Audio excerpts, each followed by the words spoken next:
This meeting's called to order. Good morning and welcome. Welcome to the June 22nd SEB board meeting. Our meeting will continue to be hybrid.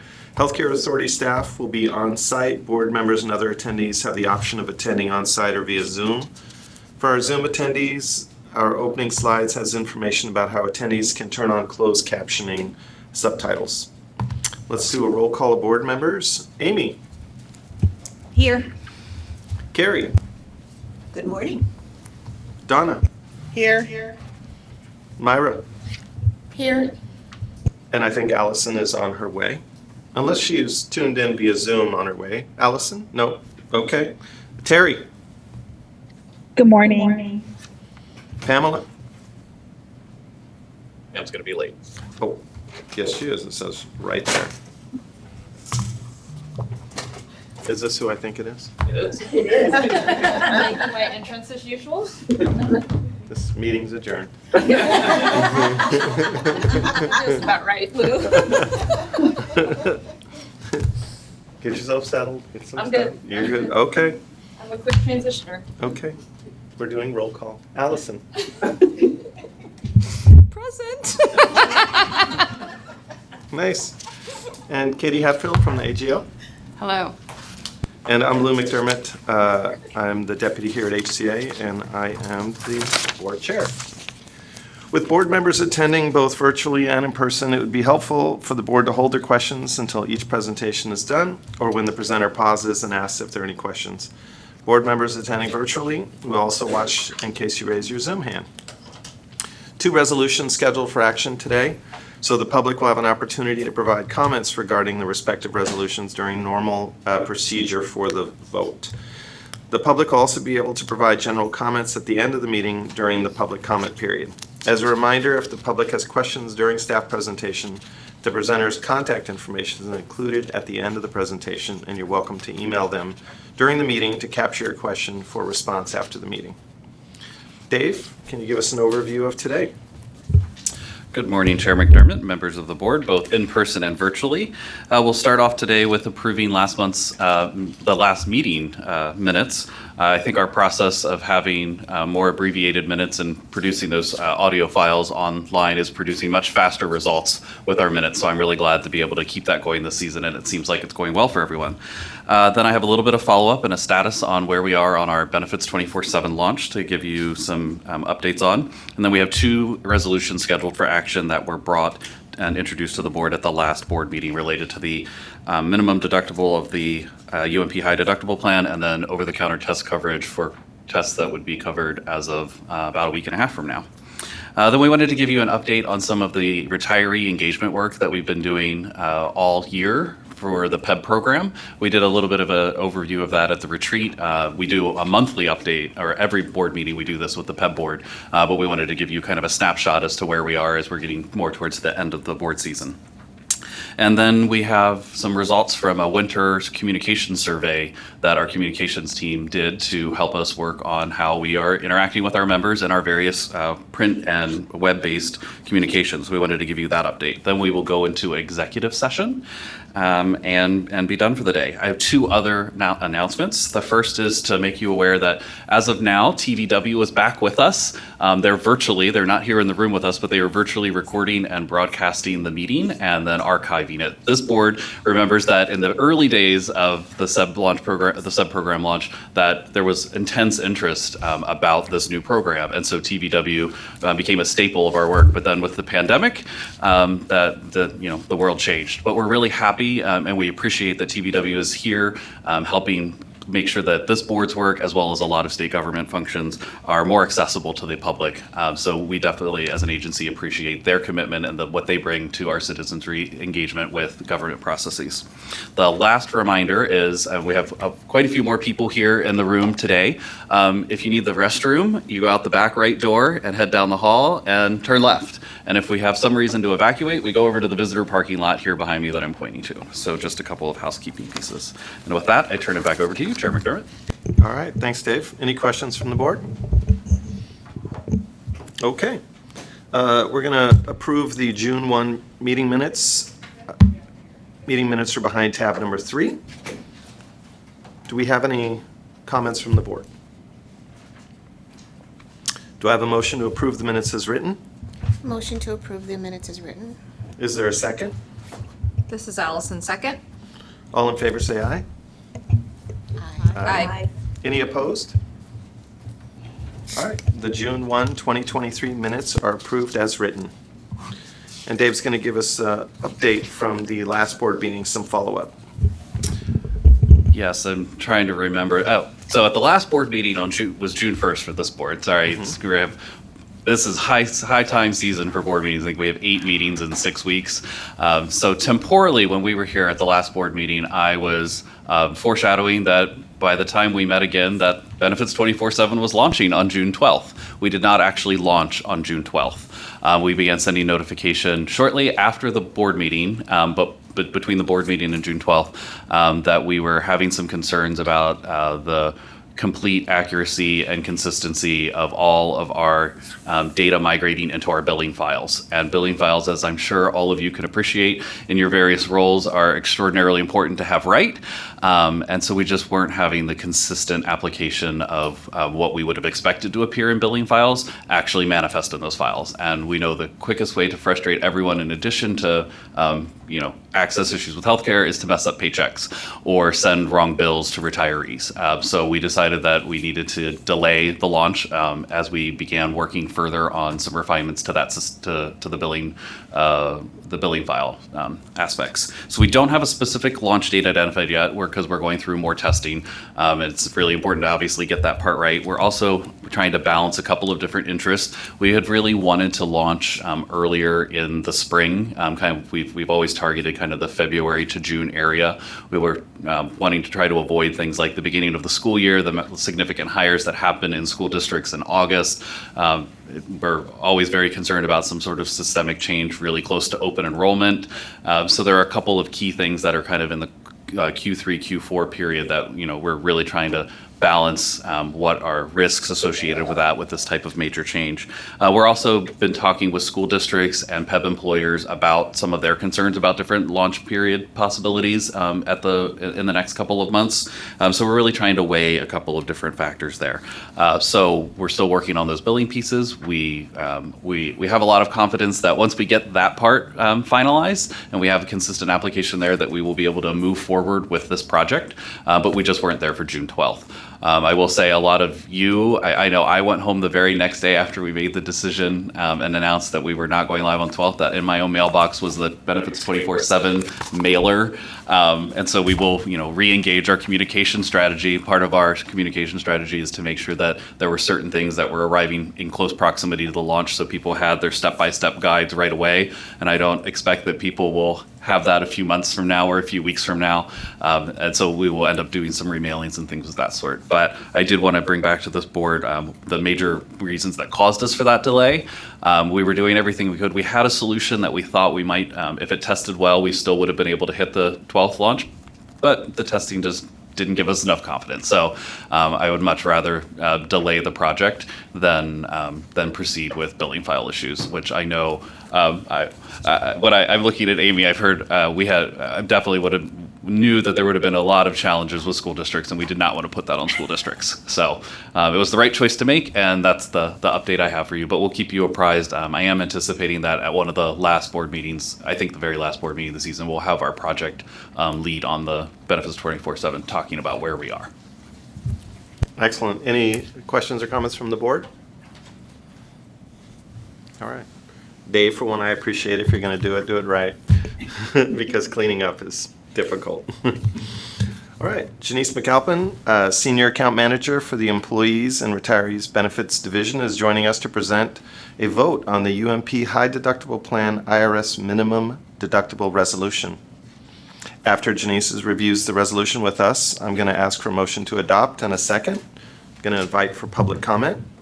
Going to ask the board for discussion until we're ready to vote, and the materials are behind tab number 4.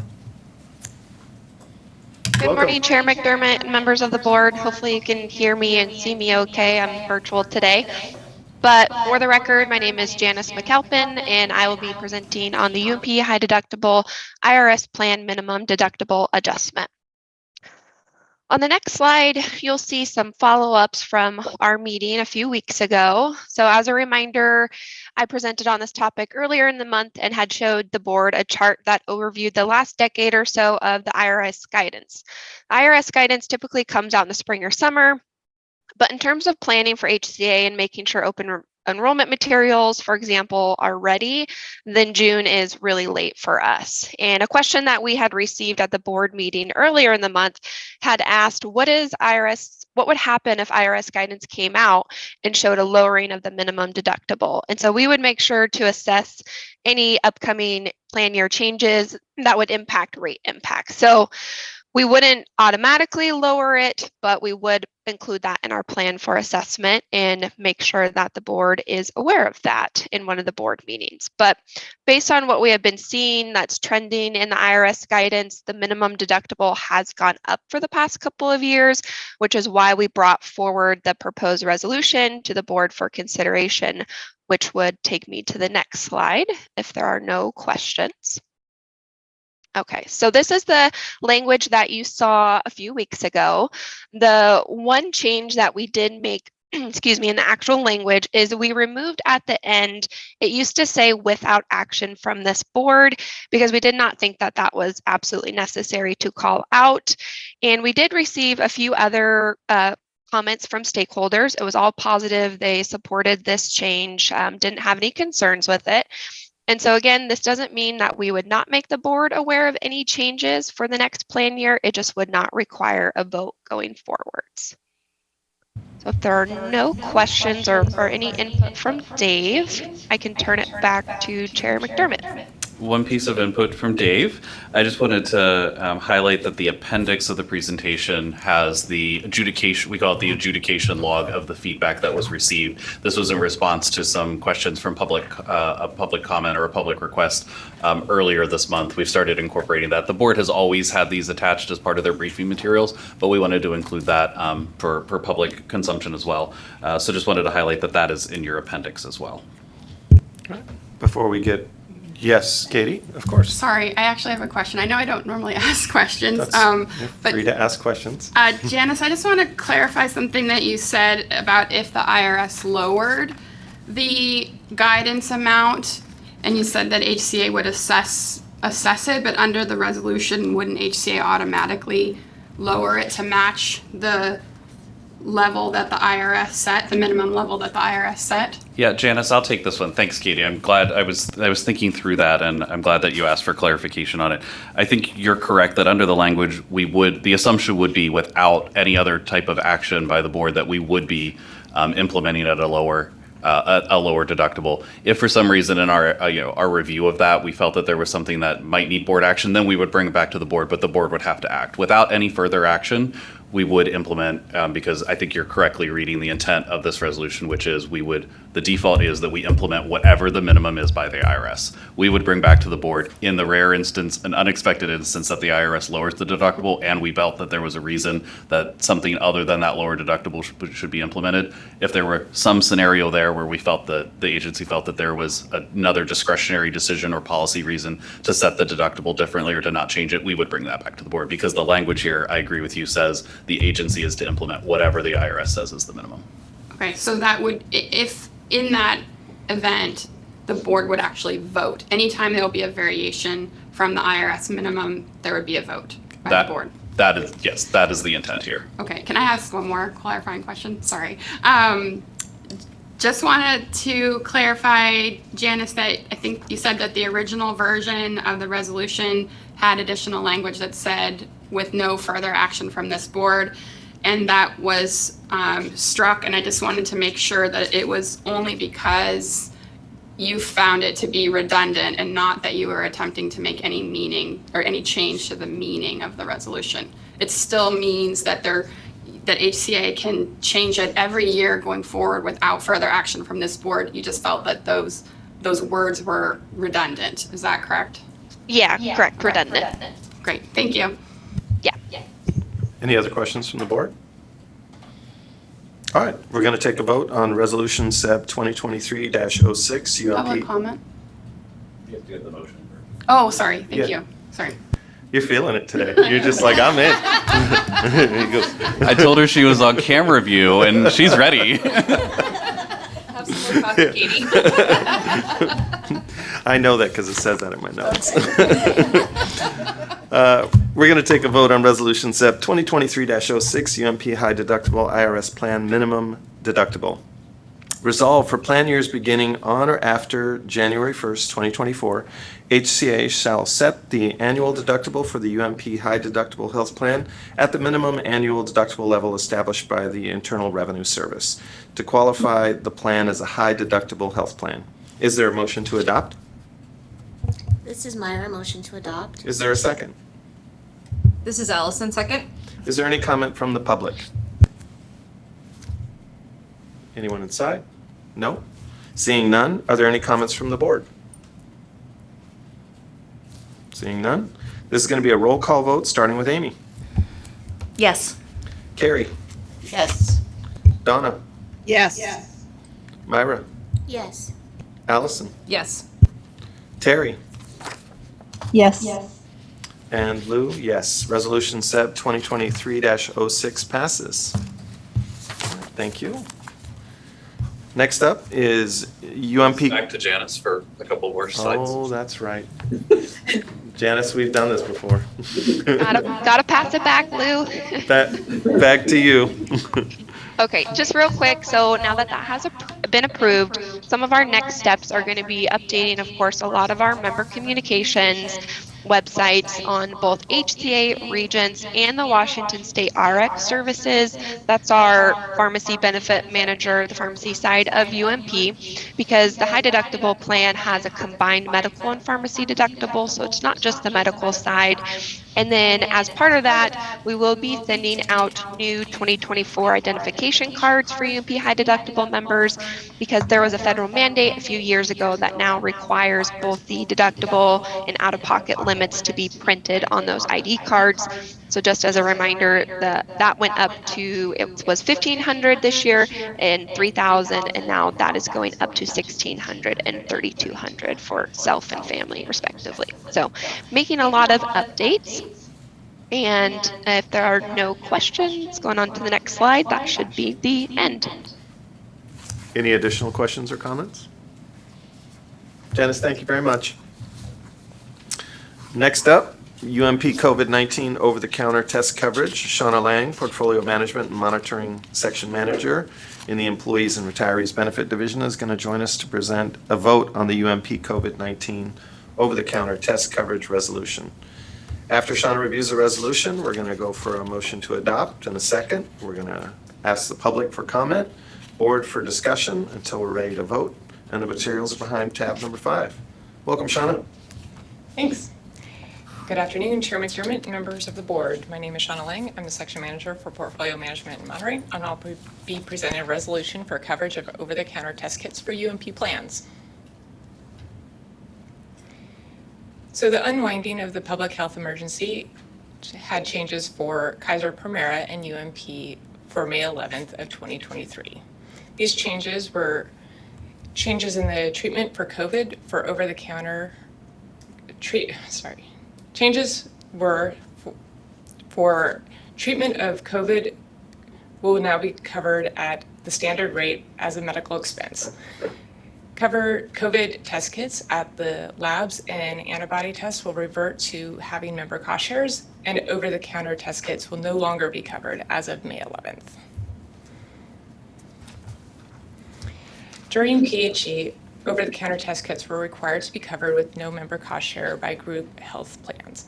PHE ended on May 11th, 2023, and UMP stopped covering over-the-counter test kits.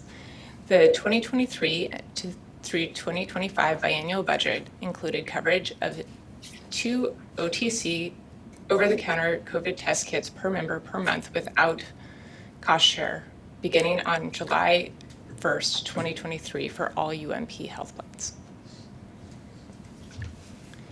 HCA received 3 comments back from stakeholders. None had concerns with proposed resolutions.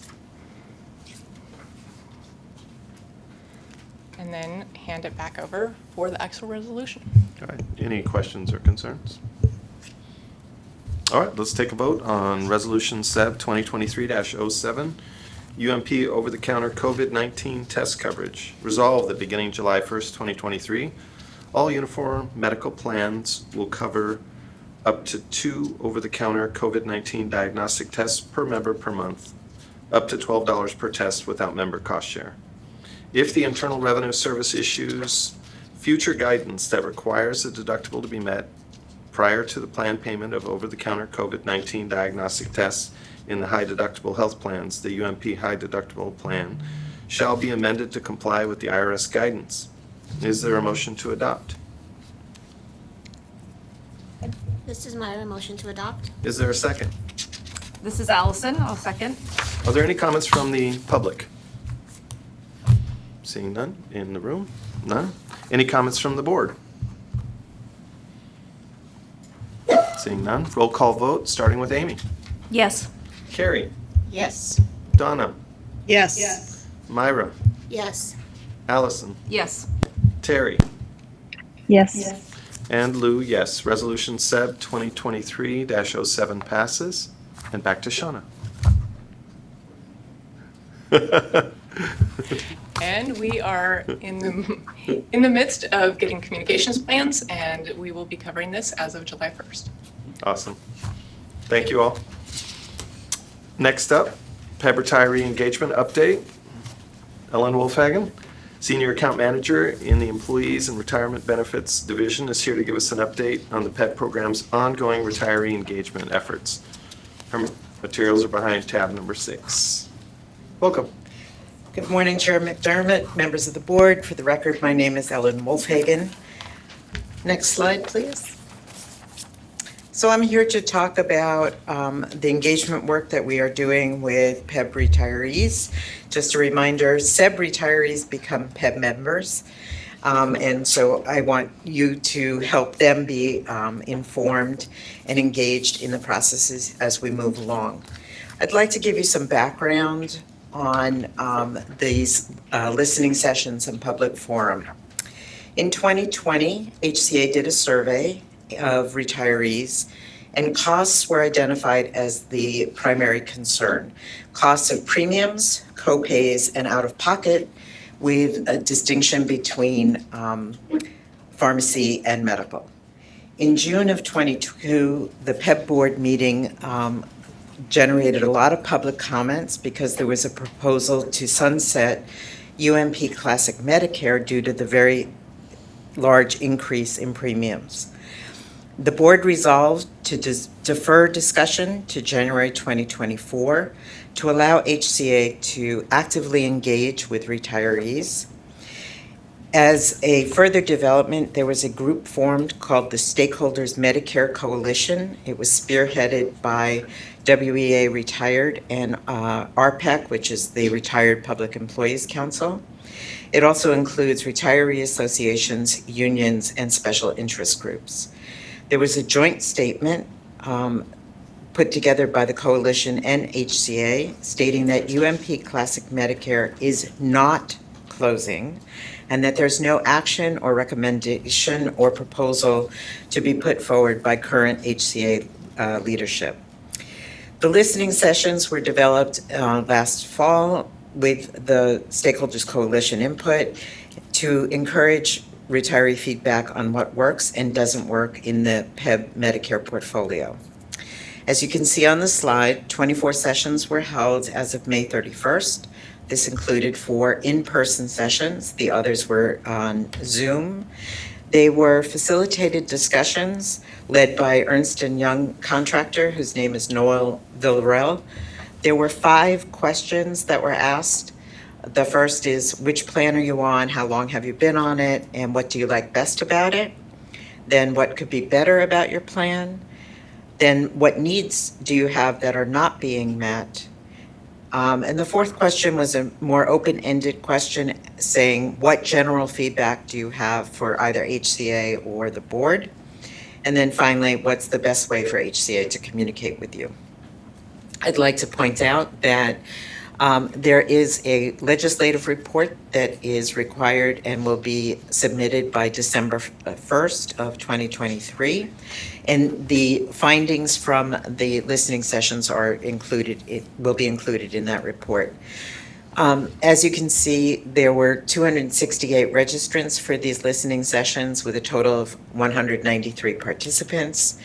And the initial themes at a very high level were obviously keep UMP Classic Medicare as an option. The costs are too high for both UMP premiums and UHC pharmacy, called out specifically. And the listening sessions were very highly praised for allowing retirees to give HCA feedback, and also for them to have the opportunity to listen to other members' experiences with the plans. Next slide, please. In addition to the listening sessions, we held 3 public forums. The format was different. These were open-ended. There were no set questions. I do want to go back and say, for the listening sessions, we provided all of the participants with materials ahead of time. So they had education materials as well as those 5 questions, so they were more prepared for the discussion. The public forum was just open-ended. Retirees could talk without a scripted question. There were 32 registrants and 18 participants. It is pretty clear that people preferred the listening session format over the public forum format. But the comments that came up, again, keep an option that works with traditional Medicare. There's a difference. UMP Classic Medicare operates differently than Medicare Advantage plans, for example. And so that kind of option, there's great interest in preserving. There's dissatisfaction with privatization of health plans, especially Medicare Advantage plans. People wanted an increased transparency on the part of HCA and in its interactions with retirees. And they want HCA to look for ways to lower UMP costs, including working with other states, lobbying the federal government to address financing and to potentially change benefits. Next slide. We've made some website changes as the listening sessions went on. We heard a lot of comments about communications. We asked that final question specifically about how best we can communicate. People gave us a lot of feedback about updating the website and making it easier to find information that was relevant. We ended up listing frequently asked questions from the listening sessions. I also want to point out that the comments, the questions were raised in public comment and also in correspondence. And next slide, please. This is a screenshot of how to find the retiree engagement webpage. Next slide. This is how to find the facts, the frequently asked questions. Next slide. This is what the frequently asked questions look like. And this is an ongoing project, so as we develop more, a better rubric of measuring how frequently a question is asked, it will rise to the top. And these are accordion files, so you click on the little down caret and the answer is revealed. And the next slide. We were able to identify through the discussion some confusion points and misunderstandings about Medicare generally and about specific benefits in the different plans. So we put together a list of the most frequently raised points and addressed these as Medicare myths to help counter the misinformation. And again, these are accordion files. If you press on the down caret, the answer is revealed. And if there's a need to reshuffle the order of these based on frequency, we will do that as well. And that's my presentation. Should have had one of those when I was raising kids. FAQs, just refer to the website, son. Same question. Yeah, same question, same answer. Do we have questions or comments for Ellen? Chairman, I just want to add, Ellen went over in 7 minutes multiple months of work and I'm not sure if I could say hundreds of staff hours, but we add up everybody together, and that this work is ongoing. You know, this was part of a long journey that started with a proposal and concerns about the financial sustainability and solvency of a specific plan. I do think it's very clear that the top question is always going to be, at least for the next 6 months, is UMP Classic Medicare closing? And we cannot say enough that there is no proposal to close UMP Classic Medicare at the end of this year, and there's no active proposal, as Ellen highlighted, for consideration. The board resolution that was passed had intimated that the conversation could begin as early as 2024, but there's not conversation on that. We're evaluating different options for other ways to try to balance all of the competing interests that are in our Medicare portfolio space.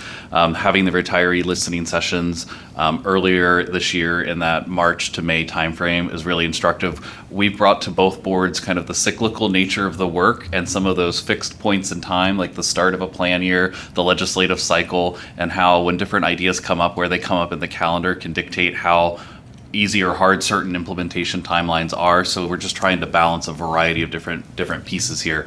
Ellen said that one of our next stages is a legislative report that's due in December. Part of it is the findings and discussion of what was learned during the listening sessions.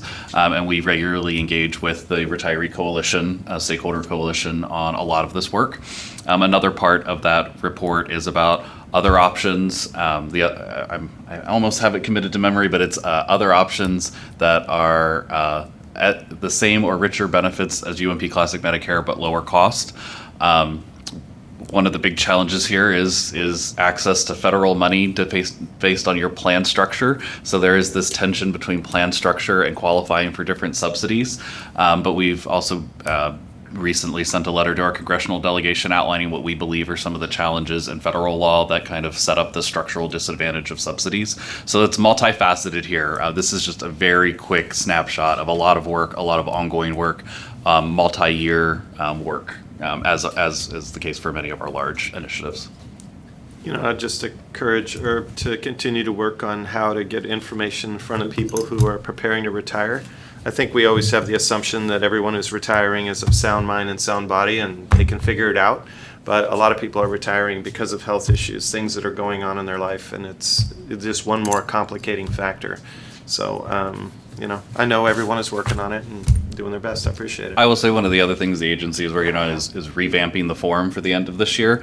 One of the challenges we always have is the length and complexity of the form. And, you know, if you're this type of person, you need to do page 1 and page 3, but if you're that type of person, you need to do pages 1, 2, and 4, and trying to reorganize it in different ways. And so we're going through a lot of different changes, even when it comes to forms, which unfortunately, as per my earlier update, we are still completely paper-based in PEB right now. So that's an important project that's simultaneously working here. So lots of changes. Additional comments from the board? Questions? All right. Ellen, thank you. Appreciate all the work. Thank you. Next up, Open Enrollment Member Communications Survey. Michelle George, our Communication Manager from the Communications Division, is going to provide an overview of the Open Enrollment Member Communications Survey conducted this past winter. Her materials are behind tab number 7. Hey, Michelle. Good to see you. Hi there. Can you hear me on the microphone? I Yes, couldn't ma'am. hear earlier. Yeah. Okay. So, good morning, Chair McDermott, members of the board. My name is Michelle George. I'm the Communications Manager for helping support the ERB division. I'm also working in the Communications division here at HCA. Okay. So, why do a survey? We both the PEB and SEB programs provide communications for open enrollment, including our newsletters, several web pages, benefits fairs, both in person and virtual, emails directly to members who sign up for them, and webinars. But our October newsletters are the primary open enrollment notice to our members that are mailed or emailed to them every year. And we want to do continuous improvement to make sure that we're still meeting our members' needs. Next slide. So how do our subscribers receive our newsletters? They are either received via mail Or if our members have signed up for the email subscription service, they would receive it via email. We also post the newsletters on HCA's website, and we promote the newsletters on our social media feeds via Facebook and Instagram. We also reach out to the employers and send a forwardable message to the employees with links to the newsletters. So they're getting it from their employers as well. Next slide. So the survey design that we did this year, it was an online survey conducted between February 24th and March 17th. We had 2,390 people respond to the newsletter survey during that time. Our respondents who are also UMP members could also choose to respond to UMP-specific questions in the survey. And respondents could also respond to additional questions about our other open enrollment communications, although most of the questions were primarily about the newsletters. Next slide. We also promoted the survey heavily through the February PEB and SEB newsletters that were sent via mail and email. We also created those forwardable messages again through the employers, as well as our unions and associations to participate in the survey. We also promoted the survey on social media and sent messages from HCA Director Sue Birch to our other agency directors to encourage participation. So as you can see on this next slide, the number of survey respondents versus our total PEB and SEB populations. So you can see that the majority of the survey respondents were our PEB employee members, 50%, as opposed to our total employee population of 41.6. And then retirees were also a big chunk of the participation, as well as school employees. And then smaller percentages for SEB and PEB continuation coverage members. So what did we find out from the survey? Here's what we're doing well. We know that HCA is a trusted source of information when it comes to open enrollment and changes for the next plan year. We know that our website is a widely used resource, overwhelmingly by all member types. In the newsletters that we send in October, our respondents are reading at least a half or more. A good chunk are reading cover to cover. And we know that respondents say that they feel that the newsletters are both understandable and user-friendly, and just the right amount of information. Where can we improve? So the survey told us that members wanted us to make information as easy to find as possible, including how to sign up for the email delivery service. So this is totally voluntary right now. If people want to receive their newsletters or other general type communications via email, they have to sign up to do so. Where we can improve also included promoting health literacy and awareness of our benefit offerings and how benefits work, and using our website data to put resources where members are finding their information. So we have a lot of information during open enrollment on our website, but using the data of trafficking to find out where people are going to get that information on the website. Here's what we're already doing. We're improving health literacy by launching our HCA News webpage. That's at news.hca.wa.gov, and that provides more health literacy articles to help supplement our already existing communications. And we are getting more member feedback, like you heard from Ellen, the retiree listening sessions and the public forums, the survey that we just did this winter, as well as we have an ongoing website feedback survey where people can give us feedback about the website or any other communications that we put out. Next slide. So after we've conducted this survey, what are some of our next steps? We want to use this feedback as well as feedback from the listening sessions and the public forums to improve our materials and make some more member-specific communications. We want to make sure that people who are preparing for retirement have information that is clear and easy to find on how to do so.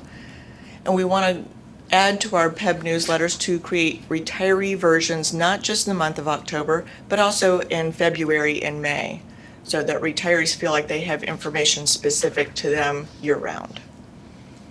We also want to create videos on benefit topics to help people understand how to access benefits or provider networks or other information when it comes to their health insurance.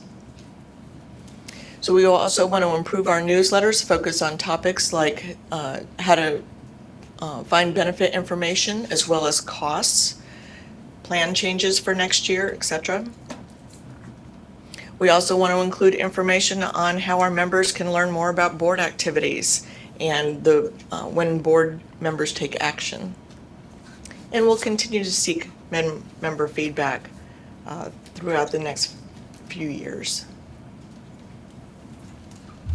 Michelle, I just want to add, when I think back of some of the things that I've learned over the last year related to our communication efforts, one of the things that is striking to me, and this will resonate with some of the other conversations that we've had this board season, is the number of times a suggestion or an idea comes up. It's like, I wish communications from HCA included X. And we all turn to each other and we're like, that exists. So how is it that it's not getting out there? Is it that balance of too much information versus where that information is located and that access of it? There's a lot of times where there's a member is seeking some sort of information and they're just not finding it. It's not that we're not producing it, it's where they're accessing it or making sure that it is getting to them. So that's one of the takeaways that I have is there's a lot of things that we are really doing well. It's about making sure that it's reaching people where they're trying to find it and that it's intuitive as to where they're looking for it. And then I think about the glass half full, half empty. People are reading at least half of the newsletter. That really makes us think a lot about like the front page. When we all digest information, I'm guilty of this myself. I start to read an article and I really appreciate the highlight that says this could take on average 5 to 7 minutes to read, and I'm like, okay. And I get further and I'm like, I think I got as far as I'm going to get. And so we really think about real estate and kind of, if a mailer comes in and it's folded, what's on the outside, what's on the front page, and really focusing on kind of the order of information, knowing that there is drop off, just like anything else in a communication. There's drop off as you go further into something. So those are a lot of different pieces that we're focusing on. And this might not be intuitive for this program, but in PEB, Michelle highlighted that we're working on bifurcating newsletters throughout the year. Most of the year, we produce a single newsletter that covers multiple populations in the PEB program. But when we get to open enrollment, we've always had separate newsletters for different populations. We serve local governments, we serve COBRA and self-pay, we serve retirees, and we serve public, state agencies and higher education. Throughout the year, we usually do that all together. So that means in the early parts of the year, employees in the PEB program are seeing information about retirement, which could be helpful depending on where you are in your journey or nearing retirement. But the retirees are also seeing things that are completely irrelevant to them. Long-term disability, there's no income to reinsure. So anything about disability just isn't, it might have front billing for a PEB employee, but it has no relevancy. FSA and DCAP benefits, again, an employment-based benefit. None of that is really relevant. And so that's why we've got to this conversation about we really need to throughout the year we need to segment and have retiree information available that's just for that population. But we've also been thinking about other ways. Lou, you were saying a little earlier, thinking about how to engage people as they're nearing retirement and looking for ways to get that information out. So we have a variety of different strategies that we're working on. We've begun closer joint collaborations meetings with the Department of Retirement Systems to begin trying to reinvigorate some of our joint communications as agencies so that people understand you go to DRS for this and you go to HCA for that. I know the number of times somebody asks me a DRS question and I'm like, I can help, but that is a different agency. And the same thing happens at DRS. So there's just a lot of work going forward. I just wanted to share some of my own thoughts on learnings over the last year with communications. And you can never say things too many times. That's the other lesson I've learned this year. Other questions or comments from the board? For the record, UMP Classic Medicare is not closing. There you go. It will be in our meeting minutes. All right. All right, Michelle, thank you. sure. We're to public comment. Is there anyone out in Zoom land who wishes to comment? just raise your Zoom hand. Seeing none, anyone in the audience? All right. Our next meeting is going to be on July 13th at 9 a.m. Same format of attendance, in person or via Zoom. Dave, any final comments before we head into exec session? I will, Chair McDermott, but we did have a late hand raised that if you want to go back to public yes. comment, would love to call on Fred Yancey. Fred, I was wondering if this was going to be the one meeting where you weren't going to comment. What can we do for you, sir? What do you got for us? Well, first of all, thank you everybody for your service, and I have to justify my existence by speaking. Otherwise, why attend? So anyway, two quick things, and I know that it was a fairly quick meeting, and I appreciate that. There really is a struggle with our members, retirees in particular. It's a generational struggle, and that's the reliance on email and computer for lots of information, and we have a number of regular teachers throughout the state that have issues with just internet access to begin with. So I'm glad to see that paper copies are still out there, but they're still critically needed. So I'm sure you're aware of that.